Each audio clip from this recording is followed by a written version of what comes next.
که مردم مثل گاو میخورن به دست میارن لیکن نمیدانن امین حلال ام من حرام، آیا از رای حلال. یک پتویی که از مال غنیمت دزدیده بود پت کرده بود، اونمو پتو او را در داخل آتش میسوزانه، این شهید نشد. بدنی که گوشتش از حرام نشأت گرفته به او آتش جهنم مناسبه، لذا او به جنت نمیره. هر دکانداری که قسم میخوره به سر جنسش و مالش تا که همین مشتری را جلب بکنه بالاخره پولش را بگیره، روز قیامت طوری با خدا روبرو میشه که خداوند تبارک و تعالی با یک خشم و سراسر غیظ و غضب ایرا قطش گپ. حرام خوردن و نماز خواندن، حرام خوردن و عبادت کردن، حرام خوردن و ذکر کردن، تهجد خواندن مثل همی است که بر روی نجاست سبزه. میگن ابوبکر صدیق وقتی این قصه را شنید انگشتش را داخل کرد، هر آنچه را که خورده بود استفراغ. اول حلال بخورید باز نماز بخوانید، معنیش همی است. عائد حلال، تغذیه حلال،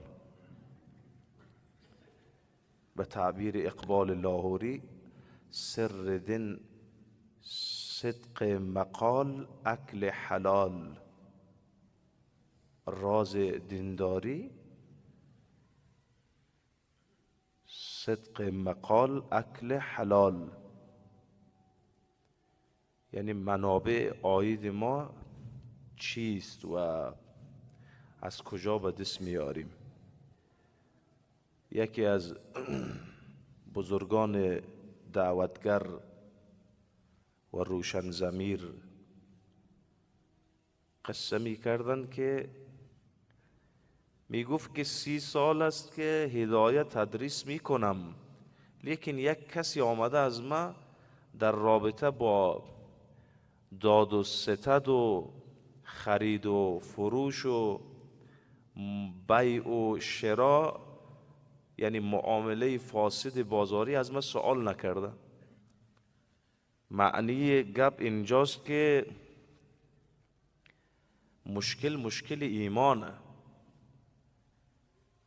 یعنی مسلمانان شناسنامه‌ای و تذکره‌ای که در هویتش مسلمان هست، اگر ایمان در دلش بذر ایمان و تخم ایمان کاشته شده باشه، اگر قلبش اصلاح شده باشه، او نه تنها ای که مسائل نماز را میپرسه، مسائل معاملات بازاری را هم میپرسه. چون رسول مقبول صلوات الله علیه فرمودن الحلال بین والحرام بین و بینهما مشتبهات فمن اتقى الشبهات. این گونه حلال معلوم است، حرام معلوم است، در میان حلال و حرام شبهات وجود داره. یعنی انسان فراستدار، بصیرتدار، دل سرشار از ایمان او را زنگ خطر احساس میکنه و او را پرتگاه هلاکت فکر میکنه، به می شبهات پیش نمیره، در جایی که شبهه وجود داره پیش نمیره، ایمانش اجازه نمیده. لذا به همان اندازه‌ای که مردم در عباداتشان از علما پرسجو میکنن، در معاملات هم از علما پرسجو کنن، سطح و گراف ایمان تکمیل میشه و به پایه اکمال میرسه. که داخل مسجد در روز جمعه با یک قصه و داستان تحریک کننده عاطفه اشک از چشمان ما جاری میشه، لیکن این یک قرص مسکن هست. اما غده و عقده سرطانی که ریشه در جان ما، در اعماق دل ما داره، او را تداوی نمیکنه. حضرت رسول اکرم صلوات الله علیه فرمودن لیأتین علی الناس زمان لا یبالی المرء بما اخذ المال امن حلال ام من حرام، رواه البخاری او کما قال النبی صلی الله علیه وسلم. رهبر بشریت رسول خدا صلوات الله علیه میفرمایند زمان فرا خواهد رسید، ای تو یک زمانی میرسه که مردم مثل گاو هی تر و خشک را فراچنگ میآورن، گرده هم میآورن، میخورن، به دست میارن، لیکن نمیدانن امین حلال ام من حرام، آیا از راه حلاله یا از راه حرامه. این نشانه قیامت. ماتریالیستی ها، مادیگراها این گونه، یعنی محور تلاش و تکاپوشان اقتصاده، به هر قسمی که میشه به اقتصاد برسید. حالا از راه حلال میشه، از راه چی میشه؟ حرام میشه. آمریکایی ها، غربی ها، این بلوک غرب و سیستم و دستگاه اقتصادی غرب این همی مفکوره را در میان مسلمان ها و کشورهای جهان سوم هم ترویج کردن. لذا بحث حلال و حرام در معاملات، سود است و قمار است و بخت آزمایی ها و چانس آزمایی ها و دروغ گفتن در وقت سودا و قسم خوردن در وقت سودا کردن و اینها همه اسبابی است که او مال را و اونمو جنسی که در خدمت شماست او را حرام می سازه. نهى رسول الله عن بیع الرجل ما ليس عنده او كما قال النبی صلی الله علیه وسلم. چیزی که در اختیار شما نیست، در خدمت شما نیست، فروختنش درست نیست. یعنی اگر فروختید و پول در آوردید و فایده و سود حاصل کردید حرامه، معنیش همیست. بعد مثال زدیم شما به درب دکان و مغازه می روید، می خواهید حالا یک جنس خریداری کنید، او طرف یعنی دکاندار فروشنده حالا 2 عدد داره از همون چیزی که شما می خواهید، بعد شما 5 عدد خریدنی هستید از او 5 عدد را به شما می فروشد، 2 عددش به دکان موجود است، 3 عددش موجود نیست. بعد از اینکه به شما می فروشه باز رفته از دکان دیگری، نه گدام خودش، حالا گدام خودش که در ملک خودشه، از یک دکان دیگری دوباره خریده آورده به تو می فروشه. بعد از اینکه بیع و معامله را با تو میبنده، عقد و قرارداد با تو میبنده، این حرامه. رسول الله گفتن از این تو سوداها من کردن امت را. به 10 افغانی خریده و میگوید به 15 خریدم و از روی 15 به 20 میفروشه، یعنی یک دروغ بالاخره از خودش اختراع میکنه و یا قسم میخوره، سوگن یاد میکنه. اینها معاملات است که بالاخره مال را حرام میکنه. رسول مقبول صلوات الله علیه میفرمایند که انی لاتقلب الى اهلی فاجد التمرة ساقطة على فراشي فارفعها لآكلها ثم اخشى ان تكون صدقة فالقيها او كما قال النبي صلی الله علیه وسلم. رسول خدا صلوات الله علیه میفرمایند بعضی از اوقات، یعنی در برخی از موارد چنین شده که من به خانواده خود برمیگردم، به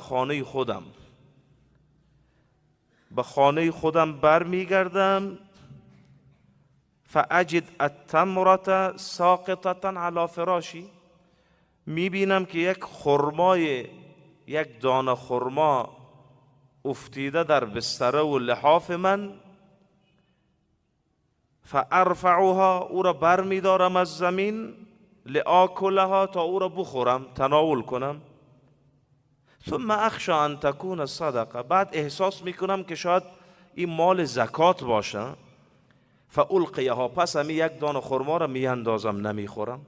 یعنی به این حد حضرت رسول الله صلوات الله علیه احتیاط میکردن.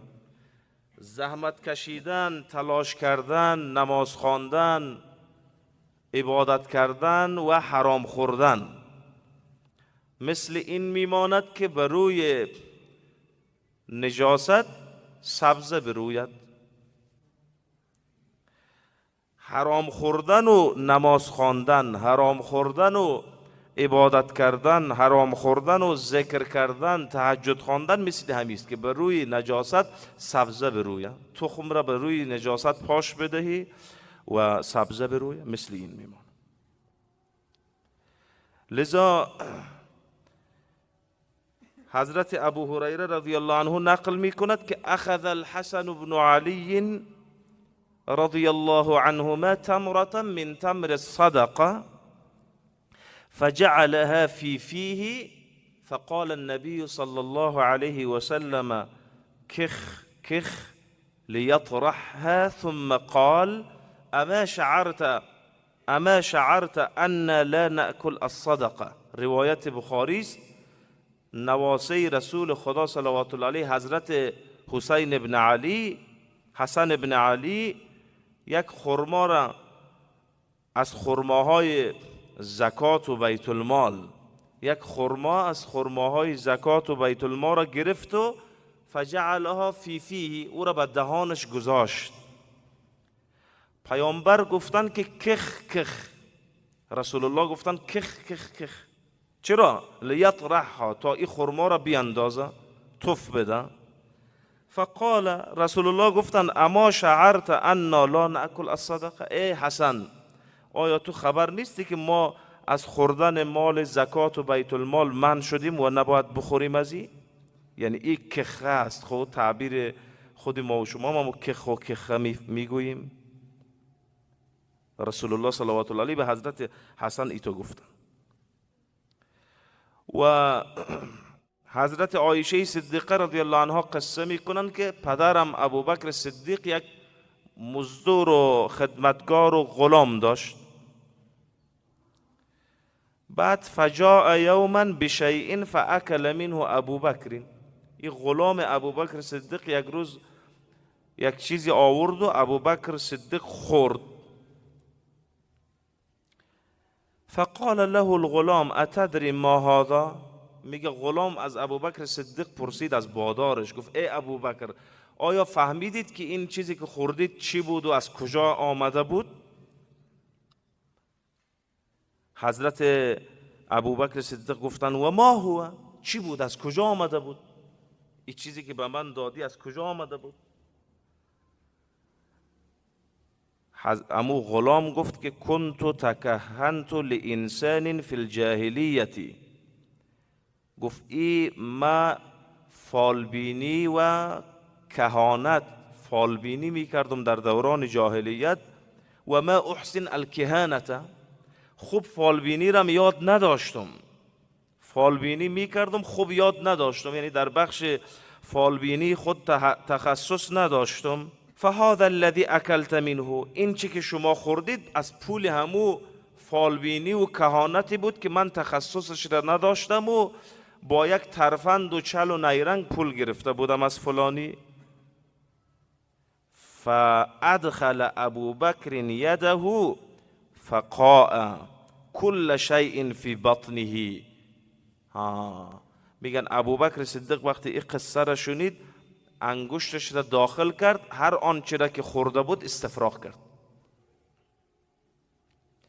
و در یک روایتی دیده بودم که گفت ابوبکر صدیق گفت اگر با داخل کردن انگشت استفراغ بالا نمی آمد، تا مردن انگشت خود را داخل می کردم تا استفراغم بالا بیا و حرامی را که خوردم ایرا. امامتی که امامت در بخشش تخصص نداری پولش حرامه دیگه. خطابتی که در بخشش تخصص نداری، تدریس و استادی دانشگاه و پوهنتونی که از بالاخره اول صنف میزنی از آخر صنف میزنی یا تخصص نداری، پولش حرامه دیگه. طبابت و دکتری و معالج و پروفیسورایی که تابلوی پروفیسوری بالا میکنن تخصص ندارن، حرامه دیگه. معنیش همیست. اینجا میفرماید که پول کهانت و فالبینی بود، یعنی فالبین بودم اما تخصص نداشتم. خیلی جالب است. این غلام ابوبکر صدیق گفت من فالبین بودم، فالبین دروغگو، فالبین غیر متخصص، فالبین که بالاخره غیر ماهر، یعنی معنیش این بود که اگر جادوگر هم باشی باید از هندوستان حداقل تحصیل جادو کرده باشی. مثل که افغانستان جادوگرش هم غیر متخصصه، او تا متخصص و فالبینش هم غیر متخصصه.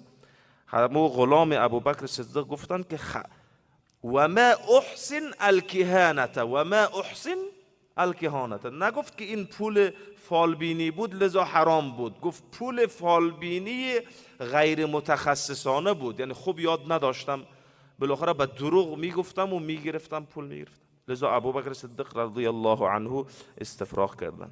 خداوند تبارک و تعالی به پیامبران الهی میفرماید یا ایها الرسل کلوا من الطیبات واعملوا صالحا.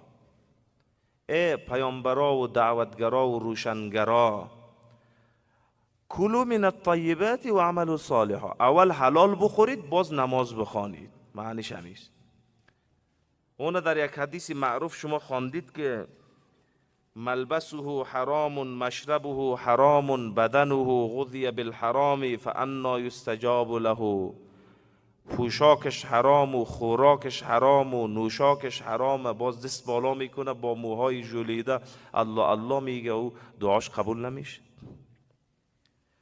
حضرت مالک بن دینار رحمت الله علیه میفرمایند که به قوم بنو اسرائیل یک مصیبت و بلا یا قحط سالی خشک سالی آمد، فخرجوا، اینا برآمدن در صحرا، یضجون، با یک داد و فریادی که دعا کنن به خاطر خشکسالی.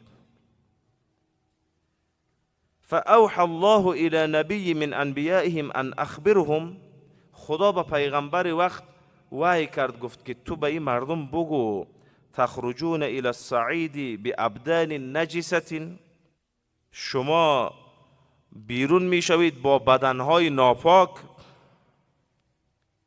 و اید قد سفکتم بها الدماء، با دستایی که با او خونها را به زمین ریختید، و ملأتم بطونکم من الحرام، شکمتان پر از حرام، شما به دشت و صحرا برآمدید میخواید که دعا کنید دعاتان قبول بشه، و اینا بگو که برگردن دعا اینا قبول نمیشه به خاطر از اینکه مشکل درونی دارن اینا. حضرت رسول اکرم صلوات الله علیه فرمودن من حلف علی یمین و هو فیها فاجر لیقتطع بها مال امرئ مسلم لقی الله و هو علیه غضبان. هر دکانداری که قسم میخوره به سر جنسش و مالش تا که همین مشتری را جلب بکنه بالاخره پولش را بگیره، روز قیامت طوری با خدا روبرو میشه که خداوند تبارک و تعالی با یک خشم و سراسر غیظ و غضب ایرا قطش گپ میزنه. حضرت رسول اکرم صلی الله علیه وسلم میفرمایند که او قصه کعب ابن اجره هست. به کعب ابن اجره گفتن که یا کعب لا يدخل الجنة من نبت لحمه من سحت النار اولی بی، بدنی که گوشتش از حرام نشأت گرفته به او آتش جهنم مناسبه، لذا او به جنت نمیره، او آتش جهنم به او مناسبه. یک نفر تیر خورده بود فوت کرد، رفاعه ابن زید بود اسمش، غلام پیغمبر رفاعه ابن زید تیر خورد در میدان جنگ و جهاد، مجاهد بود، بعد فوت کرد. باز اصحاب میفرمایند این مجاهد و حالا اسکرد و سکرتر و گارد مراقبتی رسول الله و در میدان جهاد هم گویا که شهید شده و تیر خورده، و ما گفتیم که شهادت مبارک باشه، به رسول الله گفتیم که شهادت رفاعه به شما مبارک باشه، شهید شد. حضرت رسول الله سرش تکان داد گفت کلا، نه اوت نگوین، شهید نشده. والذی نفس محمد بیده، والذی نفس محمد بیده ان الشملة لتلتهب علیه نارا اخذها من الغنائم یوم خیبر لم تصبها المقاسم او كما قال النبی صلی الله علیه وسلم. گفت که قسم به خدا این شهید نشده، جان محمد در قبضه و قدرتش شهید نشده. به خاطر چی؟ اما یک چیزی که از مال غنیمت در غزوه خیبر ای گرفته بود، دزدی کرده بود، فعلا او را میبینم که در داخل آتش غلط میخوره، آتش زبانه میکشه، آتش دودش فواره میزنه، به خاطر یک پتویی که از مال غنیمت در غزوه خیبر گرفته بود. اگرچه مجاهدم بوده، رسول الله گفتن این را به من تبریک نگو، این شهید نشد. اما یک پتویی که از مال غنیمت دزدیده بود، پت کرده بود، اونمو پتو او را در داخل آتش میسوزانه، این شهید نشد. رسول مقبول صلوات الله علیه فرمودن، قصه عبدالله ابن عمر است که ابن عامر مریض شد. یک صحابی یک کس به نام ابن عامر مریض شد. ابن عمر پیش ابن عامر رفت. ابن عمر پیش ابن عامر به عیادت و احوال پرسی رفت. بعد ابن عامر به ابن عمر گفت که ای ابن عمر، شما که یار و یاور رسول الله هستید، مستجاب دعا هستید، به حق ما دعا کنید، به حق ما دعا کنید. ابن عامر گفت. ابن عمر گفت نه، دعا نمی کنم به حق شما. گفت چرا دعا نمی کنید؟ گفت به خاطری که رسول الله گفتن که لا تقبل صلاة بغیر طهور ولا صدقة من غلول. دعا و نمازی که پاک نبود قبول نمیشه، و صدقه‌ای که از مال بیت المال و خیانت بود او قبول نمیشه. یعنی صدقه و خیراتی که از مال بیت المال بود قبول نمیشه. نماز و دعایی که از بدن ناپاک بود قبول نمیشه. گفت تو والی بصره بودی، خب طبعا تو والی باشی حرام زیاد خوردی، از این مال بیت المال زیاد خوردی، لذا ما به دعا نمیکنی. چرا؟ دعای ما به حق تو قبول نمیشه، چون بدن تو گوشت و پوست و رگ و خون تو حرامه. ای تو